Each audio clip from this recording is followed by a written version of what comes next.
ஞானானந்தமயம் தேவம் நிர்மலஸ்படிகாகிருதியும் ஆதாரம் சர்வ வித்யானாம் ஹயக்ரீவம் உபாஸ்மகே. அக்ஷரா அண்ணாமலை யூடியூப் சேனல் நேயர்களுக்கு அஸ்ட்ரோ கேஎஸ் ஐயங்காரின் பணிவான நமஸ்காரங்கள். 2026 புது வருட ஆங்கில புத்தாண்டு பலன்கள். முதல்ல எல்லோருக்கும் என்னுடைய ஆங்கில புத்தாண்டு நல்வாழ்த்துக்கள். என்னுடைய சப்ஸ்கிரைபர்ஸ், என்னை ஃபாலோ பண்ணுறவங்க எல்லாருக்குமே உங்களுக்கு வாழ்த்துக்கள். சரி, இந்த 2026 புது வருஷம், எதனால் நம்ம இதை புது வருஷம்னு சொல்கிறோம் அப்படின்னா, ஃபினான்ஷியல் நியூ இயர் அப்படின்னு சொல்லக்கூடியது, அதாவது உலகம் மொத்தமே கடைபிடிக்கக்கூடிய கேலண்டர் இயர்னு சொல்லக்கூடிய 2026 வருடம் ஜனவரி மாதம் 1ஆம் தேதி அதிகாலை 00 hours அப்படின்னு சொல்லக்கூடிய விஷயத்தை இந்த வருஷம் மார்கழி மாதம் 16ஆம் தேதி பிறகுறது. இந்த வருஷம் பார்த்தாலேயானால் நட்சத்திரம்னு பார்க்கும்போது ரோகிணி 1ஆம் பாதம், ரோகிணி நட்சத்திரத்தில் சந்திரன் உச்சம் பெற்ற நிலையில் பிறக்கக்கூடிய காலகட்டமாக அமைகிறது. இந்த வருஷத்தினுடைய பலன்கள் எப்படி இருக்கும் அப்படின்றது ஒரு ராசியாகவும் பார்க்கலாம், பொதுவான பலன்களையும் கொஞ்சம் பார்க்கலாம். முதல்ல இந்த வருஷத்தினுடைய கோல்சாரம் என்னென்ன மாற்றங்கள் வருது அப்படின்றத முதல்ல பார்ப்போம். இந்த வருஷத்தில் காலபுருஷ தத்துவத்தின் 2வது ராசியான ரிஷபத்தில் சந்திரன் உச்சம் பெற்றிருக்கார், மிதுனத்தில் குரு வக்ரம், சிம்மத்தில் கேது. அது தவிர பார்த்தாலேனால் உங்களுக்கு இந்த வருஷத்தில் சமசப்தமம் அப்படின்னு சொல்லக்கூடிய இடத்துல மாந்தி வருது. அதாவது இந்த வருஷம் பிறக்கும்போது 8ஆம் இடத்துல 4 கிரகங்கள், மாத கிரகங்கள்னு சொல்லக்கூடிய சூரியன், செவ்வாய், புதன் மற்றும் சுக்கிரன் இருக்கார். சனியும் ராகுவும் கும்பத்தில் இருக்கார். இந்த வருஷம் இந்த வருஷத்தில் பார்த்தீங்கன்னா வரக்கூடிய மாறுதல்கள் அப்படின்னு சொல்லப்போனால், எடுத்த உடனே 17/3/2026 அன்னைக்கு குரு வக்ர நிவர்த்தி ஆறுது. அதற்கு முன்னாடி பார்த்தோம்னா 6/3/2026 அன்னைக்கு சனி கும்பத்தை விட்டு மீனத்துக்கு போகிறார். அதனால் மேஷ ராசிக்காரர்களுக்கு 7.5 சனி ஆரம்பிக்கிறது, மகர ராசிக்காரர்களுக்கு 7.5 சனியிலிருந்து விடுதலை பெறுறது. இது ரெண்டும் ஒரு முக்கியமான விஷயம். அதே மாதிரி விருச்சிக ராசிக்காரர்களுக்கும் அர்த்தாஷ்டம சனி போகிறது, கடகராசிக்காரர்களுக்கு அஷ்டம சனியும் போகிறது. இது மாற்றங்கள்.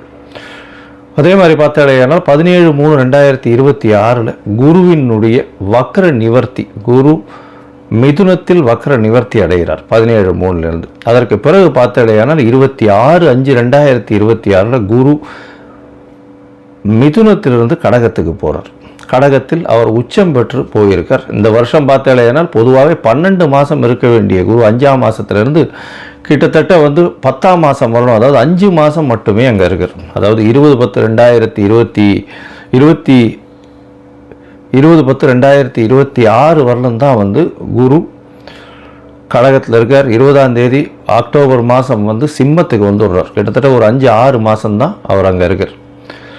இந்த மாதத்தில் வரக்கூடிய அடுத்த ஒரு பெரிய பயிற்சின்னு சொல்லக்கூடியது 13/11/2026 ராகு கேத்துவின் பயிற்சி. அதாவது ராகு கேத்து இரண்டுமே நிழல் கிரகங்கள், அதாவது அது சாயா கிரகங்கள் அப்படின்னு சொல்லக்கூடிய அவர்கள் நிழல் கிரகங்கள். தனித்துவம் என்பது அவர்களை பொறுத்தவரையிலும் கிடையாது. எந்த இடத்தில் இருக்கிறார்களோ அதை சார்ந்தே அந்த கிரகங்கள் நல்ல ஒரு ஏற்றத்தையும் இரக்கத்தையும் கொடுக்கக்கூடியது. இந்த வாட்டி பார்த்தாலேயானால் கும்பத்திலிருந்து மகரத்திற்கு ராகுவும், கேது சிம்மத்திலிருந்து கடகத்திற்கும் செல்கிறாங்க. அதாவது 13/11/2024 ஒரு 1.5 மாதம் முன்னாடி, இந்த வருஷத்தினுடைய கடைசி நாளில், கடைசி காலத்தில். சரி, இந்த மாதத்தில் என்னென்ன மாற்றங்கள் இருக்குது, இந்த வருஷத்தில் எப்படி இருக்கும், பொதுவாகவே என்னென்ன விஷயங்கள் நடக்க போகிறது அப்படின்றதையும் பார்க்கலாம். இந்த வருஷத்தில் பார்த்தாலேயானால் வருஷம் பிறக்கும்போது கன்னியா லக்னத்தில் இருக்குது. 10ஆம் இடத்தில் அதாவது குரு இருக்கார், பரிவர்த்தனை யோகத்தில் இருக்கார். குருவும் புதனும் பரிவர்த்தனை யோகம், 4-10 பரிவர்த்தனை, மிகப்பெரிய ஏற்றம். இந்த வருஷத்தில் பார்த்தோன்னா நம்மளுக்கு பொதுவான பலன்கள் அப்படின்னு பார்க்கும்போது தொழில் அபரிமிதமாக இருக்கும். அதுவும் கணக்கு தொழில்கள், ஷேர் மார்க்கெட் 85 95 வரலும் 95,000 பாயிண்ட்ஸ் வரலும் போகக்கூடியது நிச்சயமாக உண்டு. போன வருஷம், அதாவது 2025 நான் சொல்லியிருந்தேன், டிசம்பர் மாதத்துக்குள்ளே 85,000 பாயிண்ட் தாண்டக்கூடிய வாய்ப்புகள் அதிகம் அப்படின்னு சொல்லியிருந்தேன். ஏன்னா புதன் ரொம்ப ஸ்ட்ராங்காக இருந்ததுனால இந்த வருஷம் ஒரு 10,000 பாயிண்ட் வரலும் நிச்சயமாக மாற்றங்கள் ஏற்படுத்தும். 95,000 பாயிண்ட்டிலிருந்து 1,00,000 பாயிண்ட் வரலும் சென்செக்ஸ் வரக்கூடிய வாய்ப்புகள் நிச்சயமாக உண்டு. ஷேர் மார்க்கெட்டினுடைய இது வந்து ரொம்ப இன்க்ரீஸ் ஆகக்கூடிய வாய்ப்பு உண்டு. கணிதம் சார்ந்த துறைகள் எல்லாமே பலப்படும். அதை தவிர வந்து அனலிட்டிக்கல் லேப்ஸ் எல்லாமே வந்து ரொம்ப அதிகமாக இருக்கும். அதை தவிர இந்த அக்கௌண்டிங் ஆப்ஸ் எல்லாம் வந்து நிறைய ஏறும். சார்ட்டர்ட் அக்கௌண்டன்ஸுக்கு டிமாண்ட்ஸ் ரொம்ப அதிகமாகும். அதிகமான சார்ட்டர்ட் அக்கௌண்டன்ஸ் அவைலபிளாக இருப்பாங்க. அது தவிர பார்த்தாலேயானால் பண வரவிற்கு பஞ்சம் இருக்காது. ஏன்னா கேந்திரத்தில் 4ஆம் இடத்துல வந்து திக்பலம் பெற்று சுக்கிரன் இருக்கிறது பெரிய விசேஷம். இதன் மூலியமாக ஆட்சியில் இருப்பதாக எடுத்துக்கொள்ளணும். அதனால் வந்து பண வரவிற்கு பஞ்சம் இருக்காது. எடுத்த காரியங்கள் எல்லாமே நிறைவேறும். இந்த வாட்டி பணப்புழக்கம் கொஞ்சம் அதிகமாகவே இருக்கக்கூடிய காலகட்டம். சுக்கிரனும் 4ஆம் இடத்துல இருந்து திக்பலம் பெறதுனாலையும், அதாவது இந்த கன்னியா லக்னத்துக்கு 4ஆம் இடத்துல இருக்கிறதுனால திக்பலம் பெற்று போகிறதுனாலையும், சந்திரனும் உச்சம் பெற்று போகிறதுனாலையும் பெண்களுடைய டாமினன்ஸ் இந்த வருஷம் ரொம்ப அதிகமாகவே இருக்கும். எந்த ஒரு விஷயத்திலையும் பெண்களுடைய ஆளுமை அதிகமாக இருக்கக்கூடிய வருஷமாக இந்த வருஷம் அமையும். கலைத்துறை, அதை தவிர வந்து பார்த்தோம்னா அழகு துறைகள், ஆடை விளம்பரம், அலங்காரம், இந்த மாதிரியான துறைகள் மிகவும் மேன்மை பெறக்கூடிய வாய்ப்புகள் நிச்சயமாக உண்டு. தண்ணீர் சம்பந்தப்பட்ட, பால் பதனிடுதல் சம்பந்தப்பட்ட துறைகள் மிகவும் ஏற்றத்தை கொடுக்கக்கூடிய வாய்ப்புகள் உண்டு. அரசாங்கத்திற்கு பார்த்தடையானால் இந்த விமானப்படை மூலியமாக, விமானம் பொருட்கள் மூலியமாக நிறைய ஏற்றம் வரும். இராணுவ தளவாடங்கள் விற்கிறதுல விமானம் சம்பந்தப்பட்ட விஷயங்களில் பெரிய ஏற்றம் வரக்கூடிய வாய்ப்புகள். ஏன்னா ராகு ரொம்ப ஸ்ட்ராங்காக இருக்கக்கூடிய காலகட்டமாக அமைய போகிறது. இந்த வருஷத்தில் பார்த்தடையானால் குருவும் உச்சம் பெற்று போகிறதுனால தங்கம் ஸ்திரமாகக்கூடிய வாய்ப்பு உண்டு. தங்கம் விலை பார்த்தோம்னா ஸ்திரமாக இருக்கக்கூடிய வாய்ப்புகள் நிச்சயமாக இருக்கும். ஸ்திரம் அப்படின்னா 12,000 to 15,000 ரேஞ்சிலேயே தான் இருக்கும். ரொம்பவும் இறங்கிறதுக்கு வாய்ப்புகள் நிச்சயமாக கிடையாது. மேக்ஸிமம் போச்சுன்னா 14 ரூபா 15,000 ரூபா வரலும் 1 கிராம் போகிறதுக்கு வாய்ப்புகள் உண்டு. அதற்கு மேலே போகக்கூடிய வாய்ப்புகள் நிச்சயமாக இல்லை. ஆனால் வெள்ளியின் விலை நிச்சயமாக உச்சத்தை தொடும், அதிகமான இதுவாக வரும். வைரத்தின் விலையும் அதிகமாக வரக்கூடிய வாய்ப்புகள் நிச்சயமாக உண்டு. ஏன்னா சுக்கிரன் ரொம்ப ஸ்ட்ராங்காக இருக்கக்கூடிய காலகட்டமாக இருக்குது. அதனால் நிச்சயமாக உங்களுக்கு வெள்ளியும் வைரமும் விலை ஏற்றம் அதிகமாக இருக்கக்கூடிய வாய்ப்புகள் மிகவும் அதிகம். அது தவிர வந்து பார்த்தாலேயானால் மைனிங் செக்டர், அதாவது வானூர்தி செக்டர், அதை தவிர வந்து ஏரோஸ்பேஸு, ஏரோடைனமிக்ஸு, அதை தவிர ஏவியேஷன், இது எல்லாமே அதிகமாக வளரக்கூடிய வாய்ப்புகள் நிச்சயமாக உண்டு. நெருப்பு சம்பந்தமான பிரச்சனைகள் வரக்கூடிய வாய்ப்புகள் உண்டு. 1-2 நெருப்பு இன்சிடென்ட்ஸ் நடக்கும். மோஸ்ட்லி இந்த வருஷத்தில் ஒரு பெரிய விபத்தை சந்திக்க வேண்டிய காலகட்டமாக நிச்சயமாக வரும். அது தவிர பார்த்தாலேயானால் இந்த வருஷத்தில் என்ன சொல்கிறது, அதாவது இது கீழ்த்தட்டு மக்கள் மூலியமாக சற்று புரட்சிகரமான பிரச்சனைகள் வரக்கூடிய வாய்ப்புகள் உண்டு. அதாவது என்ன சொல்கிறது, ஒரு எதிர்ப்பு குரல்கள் அரசாங்கத்தை நோக்கி அதிகமாக இருக்கக்கூடிய காலகட்டமாக அமைய போகிறது. ஆனால் மொத்தத்தில் பார்க்கும்பொழுது தண்ணீர் பற்றாக்குறை இருக்காது. அதிகமான மழை பெருக்கம் இருக்கக்கூடிய வாய்ப்புகள் அதிக மழை வர்றதுனால வெள்ளங்கள் அதிகமாக இருக்கும். வெள்ளத்தின் மூலியமாக பயிர்கள் வேஸ்டாக போகக்கூடிய வாய்ப்பு. ஒரு பக்கத்தில் மழை அதிகமாக கொட்டி பயிர்கள் வேஸ்ட் ஆகக்கூடிய வாய்ப்புகள், அதாவது உணவு தானியங்கள் வேஸ்ட் ஆகக்கூடிய வாய்ப்புகள் உண்டு. இந்தியாவினுடைய ஏற்றுமதி இறக்குமதி சற்று பாதிக்கக்கூடிய வாய்ப்புகள் நிச்சயமாக இருக்கும். இந்த வருஷம் பார்த்தாலேயானால் ஏற்றமான காலம், இந்திய மக்கள் அனைவருக்குமே நல்ல ஒரு ஏற்றமான காலமாக அமைய போகிறது. நல்ல ஒரு பண வரவும் இருக்கும், பணம் பரிவர்த்தனையும் அதிகமாக இருக்கும், பண ரொட்டேஷன்ஸ் அதிகமாக இருக்கும், கையில் பணப்புழக்கமும் அதிகமாக இருக்கக்கூடிய காலகட்டமாக அமைய போகிறது. சரி, இப்போது மேஷம் முதல் ஒரு ராசியாக வந்து இந்த வருஷம் எப்படி இருக்குது அப்படின்றத பார்க்கலாம். 2026 இந்த மாறுதல்களை வைத்து பார்ப்போம். அதுக்கு முன்னாடி என்னுடைய மொபைல் நம்பர் கீழே ஸ்க்ராலிங்கில் போயின்னு இருக்கும். உங்களுக்கு அஸ்ட்ராலாஜிக்கல் கன்சல்ட் தேவைப்படுமே ஆயின் நீங்கள் எனக்கு ஃபோன் பண்ணுங்க, உங்களுக்கு அப்பாயின்மெண்ட்டு தரேன். உங்களுடைய date, time, place of birth, உங்களுடைய பெயர், உங்களுடைய தாய் தகப்பனார் பெயர், இதை அனுப்புங்க.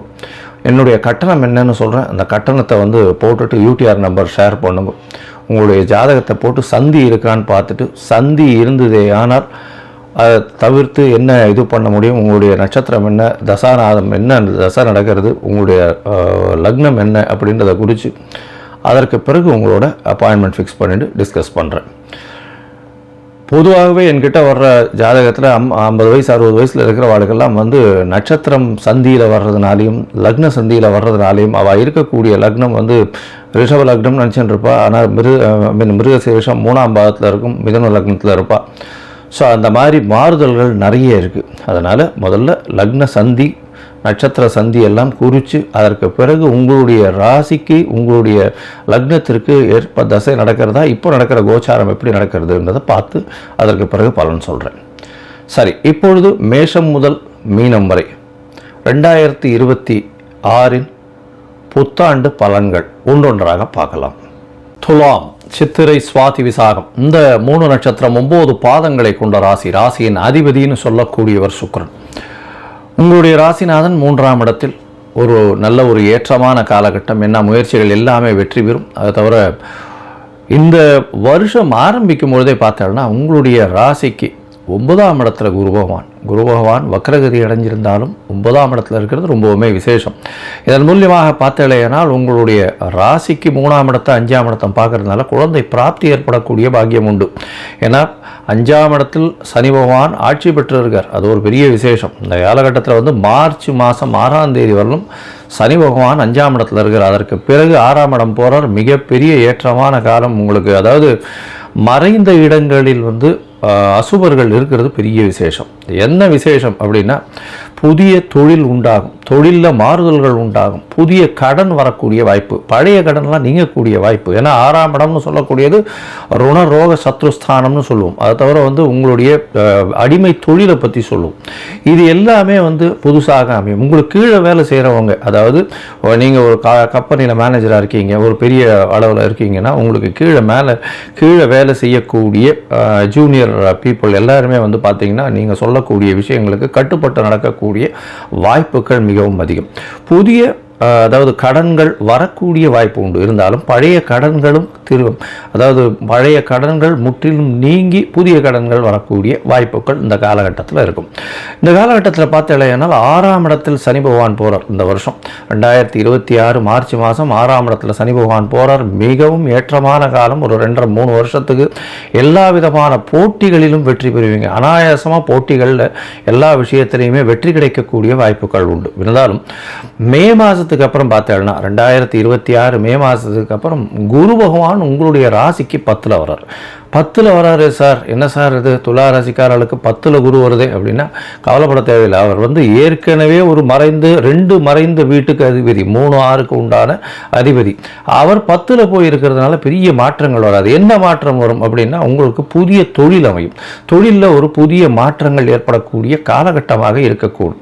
இந்த காலகட்டத்தில் பார்த்தோம்னா உங்களுடைய அதாவது எதிர்பாலினத்தவருக்கு சற்று பின்னடைவு, உடல்நிலையில் பின்னடைவு ஏற்படக்கூடிய காலகட்டம். அதாவது மே மாதத்துலேருந்து ஜூன் மாதத்துலேருந்து 26 மேக்கு மாறுறார். ஜூன் மாதத்துலேருந்து வச்சுக்கோங்க. ஜூன் மாதத்துலேருந்து அக்டோபர் 20ஆம் தேதி வரலாம் ஒரு 4-5 மாதத்துக்கு ரொம்பவுமே ஜாகிரதையாக இருக்கணும். எதிர்பாலினத்தவர்களுடைய உடல்நிலையில் ரொம்பவும் ஜாகிரதையாக இருக்கணும். மருத்துவர்களை ஆலோசிக்கணும். மருத்துவர்கிட்ட போயிட்டு வந்துட்டு இருந்தீங்கன்னா சரியான மருந்துகளை எடுத்துக்கிறது ரொம்பவுமே நல்லது. இந்த காலகட்டத்தில் பார்த்தலையானால் உடற்பயிற்சி ரொம்பவுமே முக்கியம். உங்களுடைய ராசிக்கு பார்த்தோம்னா மேஜர்லி சனி பகவான் 6ஆம் இடத்துல போகிறதுனால சற்று அதாவது கடன்கள் எதுவாக இருந்தாலும் அது சுப கடன்களாகவும் இருக்கும். ஏன்னா குரு பகவானால் பார்க்கப்படுறது. இந்த வருஷம் பார்த்தோம்னா 9ஆம் இடத்துல கிட்டத்தட்ட ஒரு 3-5 மாதத்துக்கு இருக்கார். அதுக்கப்புறம் 5-6 மாதத்துக்கு இருக்கார். ஜனவரியிலேருந்து மே 20 தேதி 26 தேதி வரலும் இருக்கார். அதுக்கப்புறம் திருப்பியும் பார்த்தோம்னா அக்டோபர் 20 தேதி ஒரு 4-5 மாதத்துக்கு மட்டும்தான் 10ஆம் இடம் போகிறார். அந்த 5 மாதத்தில் சற்று பிரச்சனைகள் தொழிலில் வரும். தொழில் செய்யக்கூடிய தொழிலில் வரும். புதிய தொழில் அமையக்கூடிய வாய்ப்பு. அந்த நேரத்தில் புதிய முயற்சிகள் டெசிஷன்ஸ் எடுக்காமல் கொஞ்சம் பொறுமையாக இருந்தீங்கன்னா ரொம்பவுமே நல்லது. ஏன்னா அதுக்கப்புறம் குரு பகவான் 11ஆம் இடத்துக்கு வந்துடுறார். 11ஆம் இடத்துக்கு வரும்போது லாபத்தில் குரு பகவான் லாபஸ்தானத்தில் நின்னாரே. ஆனால் அமோகமான கோடீஸ்வர யோகத்தை உங்களுக்கு கொட்டி கொடுக்கக்கூடிய காலகட்டமாக அமைய போகிறது. சரி, மொத்தத்தில் பார்க்கும்பொழுது பார்த்தீங்கன்னா இந்த 2026 ஒரு பெரிய பொற்காலமாக இருக்க போகிறது. ஜனவரி 1ஆம் தேதியிலிருந்து பார்த்தீங்கன்னா சனி பகவான் மாற்றம் மார்ச் மாதம் வர்றதுனால எடுத்த காரியங்கள் நிச்சயமாக நிறைவேறும். போட்டிகளில் வெற்றி, போட்டிகளில் வெற்றி அடைகிறதுனால உங்களுக்கு பார்த்தலையானால் படிக்கக்கூடிய மாணவர்களுக்கு வெளிநாடு வெளியூர் வெளிமாநிலம் சென்று படிக்கக்கூடிய காலகட்டத்தை ஏற்படுத்தக்கூடிய வாய்ப்புகள் மிகவும் அதிகம்.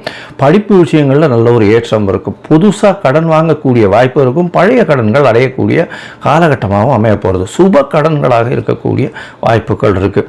அது தவிர பார்த்தலையானால் உங்களுடைய உடல்நிலையில் சற்று பின்னடைவு இருந்தாலும் குருவின் பார்வையினால் நல்ல ஒரு ஏற்றம் இருக்கும். எதிர்பார்த்தவருக்கு உடல்நிலையில் சற்று பின்னடைவு ஏற்படுத்தக்கூடிய வாய்ப்புகள் நிச்சயமாக உண்டு. இந்த காலகட்டத்தில் பணவரவிற்கு பஞ்சம் இருக்காது. தாயின் உடல்நிலையில் நல்ல ஒரு ஏற்றம் இருக்கும். ஆனால் 2026 11ஆம் மாதத்துக்கு மேலே ராகு மாறும்பொழுது தாய் தந்தையின் உடல்நிலையில் சற்று ஜாகிரதையாக இருக்கிறது ரொம்பவுமே நல்லது. ஏன்னா 9ஆம் இடத்துல கேது பகவான் போகும்போது தந்தையின் உடல் நலத்திலையும் தந்தையினுடைய சொத்துக்கள்லையும் பிரச்சனைகளை கொடுக்கக்கூடிய வாய்ப்புகள் நிச்சயமாக இருக்கும். குரு 11ஆம் இடத்துக்கு வந்துடுறார் 10ஆம் மாதத்துக்கு அப்புறம். அது ஒரு பெரிய ஏற்றம். இந்த வருஷம் பார்த்தாலேயானால் நிஜமான பொற்காலம்னு சொல்ல போனால் இந்த துளாராசிக்காரர்களுக்கு மிகுந்த ஏற்றம் இருக்கக்கூடிய காலகட்டமாக அமைய போகிறது. இந்த காலகட்டத்தில் பார்த்தாலேயானால் மொச்சை தானம் கொடுங்க. அது தவிர அருகில் இருக்கக்கூடிய ரங்கநாத பெருமாள் போய் சேவிச்சுட்டு வாங்க. ஸ்ரீரங்கம் ஒரு தரமாவது விசிட் பண்ணிட்டு வாங்க. அது சுக்கரஸ்தலம்னு சொல்லுவாங்க. ஸ்ரீரங்கம் போயிட்டு வாங்க, தாயாரை சேவிச்சுட்டு வாங்க. உங்களால் முடிஞ்சதுன்னா மொச்சை தானம் அங்கே இருக்கிறவங்களுக்கு கொடுத்துட்டு வாங்க. நல்ல ஒரு ஏற்றம் கிடைக்கும். அதை தவிர வெள்ளிக்கிழமை அருகில் இருக்கக்கூடிய வெங்கடாஜலபதி தாயாருக்கு உங்களால் முடிஞ்சது குங்குமார்ச்சனை பண்ணிவிட்டு அதை தவிர ஒரு ப்ளவுஸ் பிட்டு தானமாக கொடுத்துட்டு வாங்க. உங்களுடைய வாழ்வில் மிகப்பெரிய பொற்காலமாக இந்த துளாராசிக்காரர்களுக்கு 2026 அமையும். லோகா சமஸ்தா சுகினோ பவந்து. நன்றி, நமஸ்காரம்.